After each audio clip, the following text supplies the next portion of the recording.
வணக்கம். செல்வகுமாரின் மாலை வானிலை ஆய்வறிக்கை. அதிகாரப்பூர்வ வானிலை அறிக்கைக்கு இந்திய வானிலை ஆராய்ச்சித்துறை அறிக்கையை பார்க்கவும். 2025 ஜூலை 28 திங்கட்கிழமை மாலை நிலவர ஆய்வறிக்கை. தலைப்புச் செய்திகள். எச்சரிக்கையும் கூட. ஆகஸ்டில் நிறைய மழை, உறுதியாக மழை, இடி மின்னலுடன் கூடிய மழை, வியப்பூட்டு மழை, மாலை இரவு நள்ளிரவு அதிகாலையில் நிறைய இடங்களில் மழை, தினசரி மழை. இன்றிலிருந்து எப்படி வானிலை வரக்கூடிய நாட்கள் அமையும் என்பதை ஒவ்வொரு நாளாக விரிவாக பார்ப்போம். ஏற்கனவே தென்மேற்கு பருவமழை பொழிந்து ஓய்ந்து விட்டது. நீங்கள்லாம் அணைகளுக்கு நீர்வரத்து வந்து கொண்டிருக்கிறதை செய்திகளில் பார்க்கும் பொழுது செய்திகளில் தென்மேற்கு பருவமழை வலுத்து பெய்து கொண்டிருப்பதாக சொல்லப்படும். ஆனால் அப்படி அல்ல. தென்மேற்கு பருவமழை ஓய்ந்து 2 நாள் ஆகிவிட்டது. நேற்றே ஓய்ந்து விட்டது. நேற்றும் இல்லை மழை, இன்றையும் இல்லை மழை. காற்று மட்டுமே கணவாய்களில்.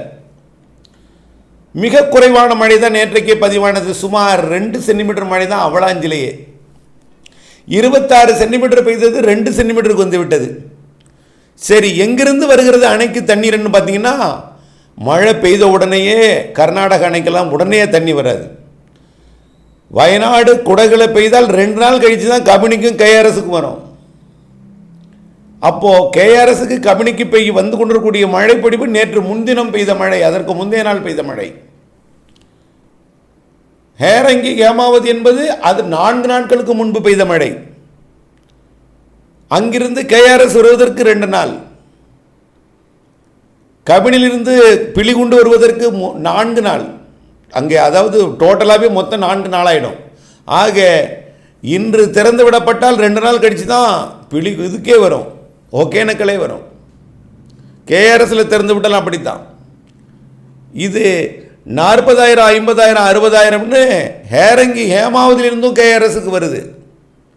அப்போ இந்த தண்ணீர் அங்கிருந்து வரும்பொழுது அது திறந்து விட வேண்டிய சூழ்நிலை ஏற்படும். ஆகவே ஏற்கனவே பெய்த மழை ஆறுகளில் வந்து கொண்டிருக்கிறது. அந்த அணைகளுக்கு, மலைகளிலிருந்து வந்து கொண்டிருக்கிறது அணைகளுக்கு வந்த நீரையும் திறந்து கொண்டு கொண்டிருக்கிறார்கள். அந்த நீர் பெய்து ஓய்ந்த மழை தான் அணைகளுக்கு வந்து கொண்டிருக்கு. அணைகளில் திறந்த மழை தான் தமிழ்நாட்டின் மேட்டூருக்கு வந்துட்டு இருக்கு. அது 1,20,000 கனஅடிக்கு மேலே வந்துட்டு இருக்கு. இப்போ இதிலே நீலகிரி அணைகள் எல்லாமே நிரம்பி விட்டது. நீலகிரி அணை எல்லாம் நிரம்பி நேற்றைக்கெல்லாம் 25,000 கனஅடி வந்துச்சு பவானி சாகருக்கு. இன்றைக்கு 16,000 குறைந்து விட்டது. அப்போ இதிலிருந்து என்ன தெரியுது? மழை நின்று விட்டது. 100 அடி வந்ததன் காரணமாக பவானி ஆற்றில் தண்ணீர் திறந்து விடப்பட்டிருக்கிறது காவிரியை நோக்கி. தேவையில்லை இப்பொழுதைக்கு, ஏன்னா மழை நின்று போய்விட்டது. அதனால் 104 அடி 32 டிஎம்சி வரைக்கும் தேக்கலாம். இப்போ 28 டிஎம்சி 29 டிஎம்சி தான் இருக்குது. இன்னும் 3-4 டிஎம்சி தேக்கலாம். வரத்து என்னமோ 1.5 டிஎம்சி தான் வந்துட்டு இருக்கு, 1.25 டிஎம்சி தான் வந்துகிட்டு இருக்கு. ஆக இந்த 1.25 டிஎம்சியை தேக்கினால் கூட 3 நாள் ஆகும் முழு கொள்ளளவை எட்டுவதற்கு. ஆக 15 நாட்களுக்கு பெரிதாக மழை இருக்காது. ஆனால் நீலகிரி மாவட்டத்திலையும் வெப்பச்சலன மழை பெய்ய போகுது. கோயம்புத்தூர் வடக்குலையும் பவானிசாகர் நீர்பிடிப்பு பகுதிகளிலையும் வெப்பச்சலன மழை பெய்ய போகுது. அது வேறு விஷயம்.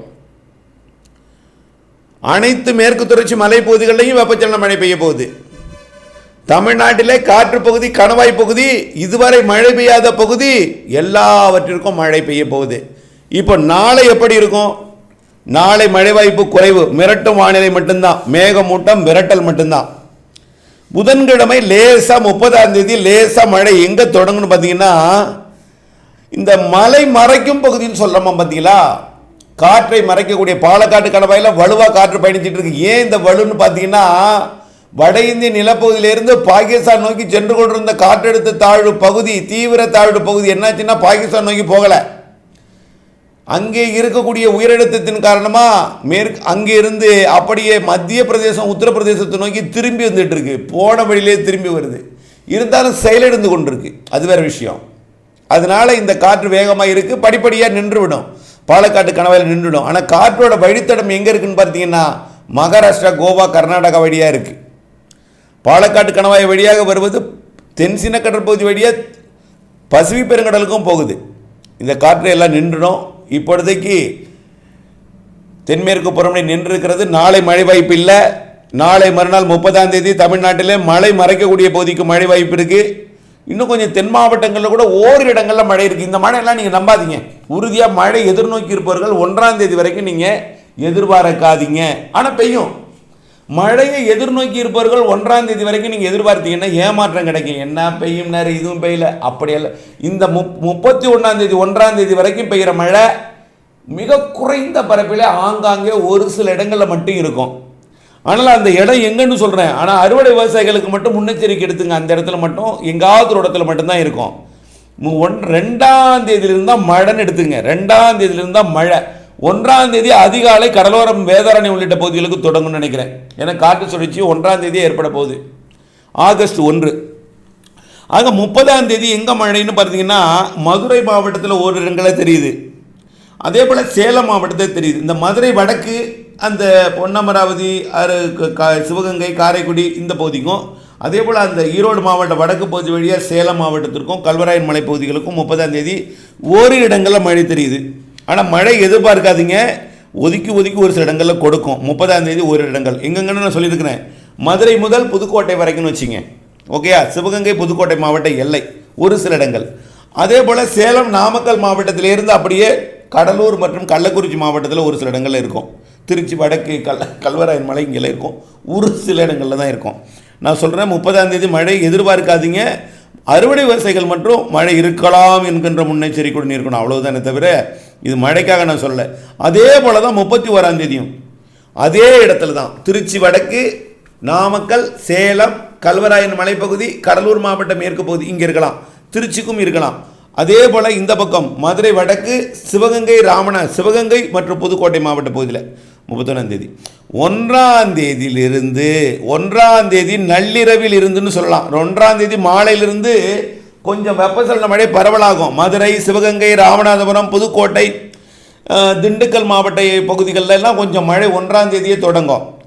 ஆனால் அது பெருசாக இருக்காது 1ஆம் தேதி வச்சிங்களேன். ஏன்னா எதிர்பார்த்திருந்த ஏமாற்றம் வந்துடும். 1ஆம் தேதி மழை எதிர்பார்க்காதீங்க. ஆனால் மழை இருக்குன்னு நினச்சிங்க. புரியுதுங்களா?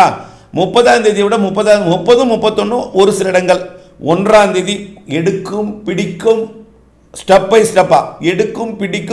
ஸ்டெப்பாக, அதாவது படிப்படியாக காற்று சுழற்சி தீவிரமடையும். 1ஆம் தேதி நள்ளிரவுக்கு பிறகு 2ஆம் தேதி அதிகாலையே வேதாரண்யம் உள்ளிட்ட நாகப்பட்டினம் மாவட்ட பகுதிகளில் காற்று சுழற்சியால் முதல் மழை பிடிப்பு தொடங்கும். சார் இது மேலடுக்கு சுழற்சி, கீழடுக்கு சுழற்சி இல்லை, புயலோ எதுவும் கிடையாது. சுமார் 3500 மீட்டர் 4000 மீட்டர் உயரத்தில் 3.5 கிலோமீட்டர் 4 கிலோமீட்டர் உயரத்தில் காற்று சுழற்சி ஏற்பட போகுது. அதனால் ஏற்படக்கூடிய வெப்பச்சலன இடிமழை. புரியுதுங்களா? 2ஆம் தேதி பரவலாயிடுங்க. 2ஆம் தேதி சனிக்கிழமை, வரக்கூடிய சனிக்கிழமை நிறைய மாவட்டங்களில் மழை, இடி மின்னலுடன் மழை. தொடக்கமே வலு. தூத்துக்குடி, ராமநாதபுரம், புதுக்கோட்டை, சிவகங்கை, டெல்டா மாவட்டங்கள், தஞ்சாவூர், திருவாரூர், நாகப்பட்டினம், காரைக்கால், மயிலாடுதுறை மற்றும் அரியலூர், பெரம்பலூர், அப்படியே கொஞ்சம் கொஞ்சமாக வட மாவட்டங்களுக்கும் அப்படியே உள் மாவட்டங்களுக்கும், மதுரை, திண்டுக்கல், திருச்சி, கரூர், நாமக்கல், சேலம், கிருஷ்ணகிரி, தருமபுரி, திருப்பத்தூர், வேலூர். என்னங்க சார் எல்லா மாவட்டத்தையும் சொல்லவா? சொல்லிடலாம். மேற்கு தொடர்ச்சி மலை தவிர பிறகு பகுதி எல்லா மாவட்டங்களுக்குங்க. ஏன் சார் மேற்கு தொடர்ச்சி மலையை ஒதுக்குறீங்க? வரப்போது அடுத்தடுத்த நாள் தொடக்கம் தான் இது. ஏன் சார் மேற்கு தொடர்ச்சி மலையை ஒதுக்குறீங்கன்னு கேட்கலாம். மேற்கு மாவட்டம் பாலக்காடு, கணவாய், தாராபுரம் எப்போ சார்? உண்டு சார், வரப்போகுது பாருங்க. 3ஆம் தேதியிலிருந்து உங்களுக்கு மேற்கே 3ஆம் தேதியிலிருந்து 2ஆம் தேதி 75% மாவட்ட பகுதிகளில் இருக்கும் மழை. 2ஆம் தேதியே. 3ஆம் தேதி ஞாயிற்றுக்கிழமை ஆடிப்பெருக்கு தினம். அன்றைக்கு பார்த்தீங்கன்னா நல்ல மழைப்பிடிப்பு. மாலையில் பாலக்காட்டு கணவாய் உட்பட ஆரியங்காவு கணவாய், ஆரல்வாய்மொழி கணவாய், கன்னியாகுமரியிலிருந்து நீலகிரி வரைக்கும் உள்ள மேற்கு தொடர்ச்சி மலைக்கும், கேரளாவிற்கும், கர்நாடகாவின் தெற்கு பகுதிக்கும், ஆந்திராவின் தெற்கு பகுதிக்கும், தென் மாநிலங்களுக்கே என்று சொல்லும் அளவிற்கு தெற்கு ஆந்திர பிரதேசம், தெற்கு கர்நாடகா, கேரளா, தமிழ்நாட்டின் மேற்கு தொடர்ச்சி மலை, ஒட்டுமொத்த தமிழ்நாட்டின் அனைத்து மாவட்டங்கள், வங்க கடலோரம், ராமநாதபுரம், ராமேஸ்வரம் பகுதி, தூத்துக்குடி கடலோரம் மற்றும் பெருநாளி உள்ளிட்ட விருதுநகர், ராமநாதபுரம், சிவகங்கை, விருதுநகர் மாவட்ட இணையும் பகுதிகள், திண்டுக்கல் மாவட்டத்தின் ஸ்ரீராமபுரம், ரெட்டியார் சத்திரம் பகுதி மற்றும் ஒட்டுமொத்த அதே போல அர்ஜுன் நர்சரி கார்டன் பகுதி, அப்படியே பார்த்தீங்கன்னா முக்கோணம், பெரியப்பட்டி, பெதப்பம்பட்டி, ஆர்வேலூர், அப்படியே பார்த்தீங்கன்னா எல்லாமே குடிமங்கலம், கொங்கல் நகரம், நாகூர், எல்லா இடத்துக்கும் மழை. 3ஆம் தேதி 2ஆம் தேதிக்கு மேலே நல்ல மழை பொழிவுங்க. ஆகஸ்டா இது அடைமழை காலமா என்று மாறப்போகுது. ஆனால் காலையில் இருக்காதுங்க, நல்லா புரிஞ்சுங்க. மதியத்துக்கு மேலே தான் மழை வரும். காலையில் பார்த்தீங்கன்னா கோடை மாரி இருக்கும். காலையில் கோடை, மாலையில் மழை காலம் என்று சொல்லும் அளவிற்கு மாலை இரவிலே கனமழை காலம். இது ஆடியா, ஆகஸ்டா, இல்லை அடைமழை காலமா என்று தெரியும் அளவிற்கு இரவிலே மழை பிடிப்பு கொடுக்க போகிறது. இடி மின்னலுடன் காற்றும் இருக்கும். காற்றை பொறுத்து நீங்கள் கச்சப்படாதீங்க. காற்றை பொறுத்த வரைக்கும் மழை எங்கே இறங்கிதோ அங்கேருந்து போகும். மறுபடியும் ஒரு முறை தான், நாளொன்றுக்கு ஒரு முறை மட்டும் இருக்கும். கவலைப்படாதீங்க காற்றை பொறுத்து. ஆனால் தினசரி வானிலை ஆய்வு கூட இணைந்திருங்கள். ஆனால் எல்லா மாவட்டங்களுக்கும் 2ஆம் தேதியிலிருந்து மழை. அப்புறம் கேட்க வேண்டாங்க, 15ஆம் தேதி வரைக்கும் மழை தாங்க.